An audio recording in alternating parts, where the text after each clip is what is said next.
Sport en commun. Europe 1 Matin Week-end. 6h-9h. Lénaïque Monnier. Europe 1, 8h13, c'est l'heure de l'interview Actu d'Europe 1 Matin Week-end. Et en ce jour de manifestation probablement entendue, Lénaïque Monnier, vous recevez le député RN des Bouches-du-Rhône, Franck Alizio. Oui, manifestation cet après-midi à l'initiative notamment de la France Insoumise, une marche contre le racisme. Manifestement, pas en revanche contre l'antisémitisme. Et nous en parlons donc avec vous ce matin. Franck Alizio, bonjour. Bonjour. Député des Bouches-du-Rhône. Alors, des cortèges vont s'élancer un peu partout dans toute la France. Elle crée le malaise, cette manifestation tout de même. Oui, parce que mon sentiment profond, c'est que cette marche, c'est la marche de la honte. La marche de la honte pour la gauche. Parce que c'est la marche de l'affirmation, de la, comment dirais-je, de l'antisémitisme au final décomplexé de l'extrême gauche. Parce que cette manifestation, cette marche, c'est la marche pour l'antisémitisme, on le verra malheureusement d'ailleurs, pour le racisme anti-blanc, pour la haine de la France.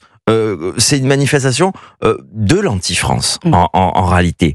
Et la vraie manifestation, la vraie marche contre l'antisémitisme et le racisme, j'y ai participé, c'était en novembre 2023. J'étais aux côtés de Jordan Bardella et de Marine Le Pen. Il n'y avait non seulement évidemment pas l'extrême gauche, et tant mieux. Il n'y avait même pas le président de la République, et ça c'est choquant.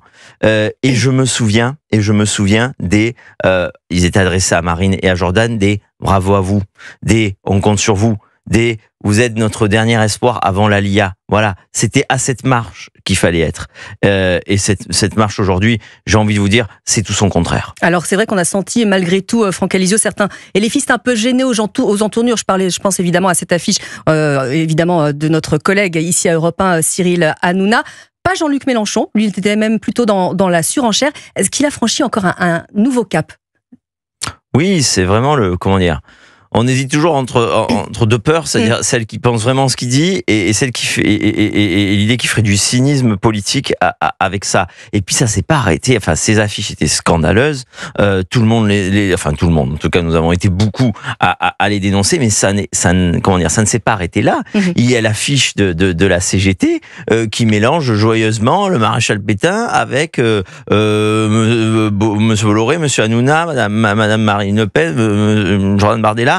Bon, je veux dire, ça aussi, ça déshonore la CGT. Je rappelle à la CGT un petit bout de son passé. Un certain René Belin était l'un des pontes de la CGT en 1939. En 1940, le même René Belin était ministre du Travail du maréchal Pétain. Voilà, donc il faudrait arrêter les provocations parce que ce ne sont que des provocations de l'extrême gauche et d'une certaine gauche qui malheureusement est alliée. Et on peut s'interroger également sur la présence du Parti Socialiste, par exemple. Mais évidemment, puisqu'au final, la gauche, c'est pour ça que je dis c'est la marche de la honte pour la gauche, parce que cette gauche qui va finir par y participer, après avoir dit qu'elle n'y participerait pas, enfin, je veux dire, jusqu'où la gauche va être l'otage de cette extrême gauche avec qui elle est pour gagner des élections, pour faire ce qu'elle a fait aux dernières législatives, c'est-à-dire au dernier moment à arracher la victoire au Rassemblement national en se compromettant de manière scandaleuse. Alors Franck Alizio, il y aura des artistes, des acteurs, des écrivains, autant de voix qu'on n'a pas beaucoup entendues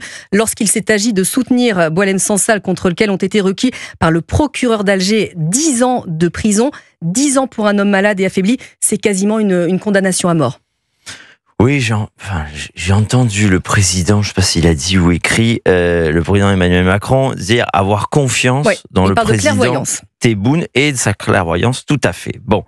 Est-ce qu'on imagine une seule seconde ? Est-ce que nos auditeurs imaginent une seule seconde ? Marine Le Pen, présidente de la République, et avoir le même comportement. À quel moment on tape du poing sur la table? À quel moment on engage véritablement ce bras de fer? À quel moment il y a une riposte, graduée ou pas, je ne sais pas. On va arrêter de se payer de mots et on va peut-être agir. Je sais ce que Marine Le Pen ferait dans le même cas. Elle ferait ce qu'on fait à chaque crise diplomatique. Elle agirait, elle affirmerait, elle ferait respecter la France. Je rappelle que il y a des dizaines d'années, ça appartient à l'histoire maintenant, mais lorsqu'il y avait une grave crise diplomatique à l'époque du général de Gaulle entre la France et le Maroc, c'était la fin Ben Barka. Eh bien, évidemment, la France avait pendant plus d'un an rompu ses relations, rappelé son ambassadeur et rompu ses relations diplomatiques avec le Maroc. C'est comme ça qu'on se fait respecter. Aujourd'hui, il n'y a rien qui est fait à agissons. Voilà. Aujourd'hui, la manière, ce qui nous coûte le plus dans notre relation avec l'Algérie, et la manière que l'on a d'aider le plus l'Algérie, ce sont les visas. Aujourd'hui, l'Algérie nous exporte, et c'est malheureux, et je ne confonds pas le régime algérien et les Algériens, d'ailleurs, à la différence d'Emmanuel Macron, qui lui mélange tout ça, et en réalité a peur d'avoir un rapport franc avec l'Algérie, parce qu'il a peur des 6 millions d'Algériens qui sont chez nous, et ces 6 millions d'Algériens ne soutiennent probablement pas le régime dans leur majorité. Et aujourd'hui, là où on aide le régime algérien, c'est pas avec des petites aides, c'est avec ces visas qui font que l'Algérie nous exporte chaque année ses chômeurs et ses délinquants. Voilà, c'est ça notre manière d'aider l'Algérie, et c'est avec ça qu'il faut rompre. Voilà, les accords de 1968 dont on parle depuis maintenant des semaines et des semaines. Pays Le Pen, ça fait 15 ans qu'elle demande qu'on y revienne dessus. Voilà, incertain parce que j'y étais à l'époque. Il faut être deux pour rompre un accord. Oui, enfin,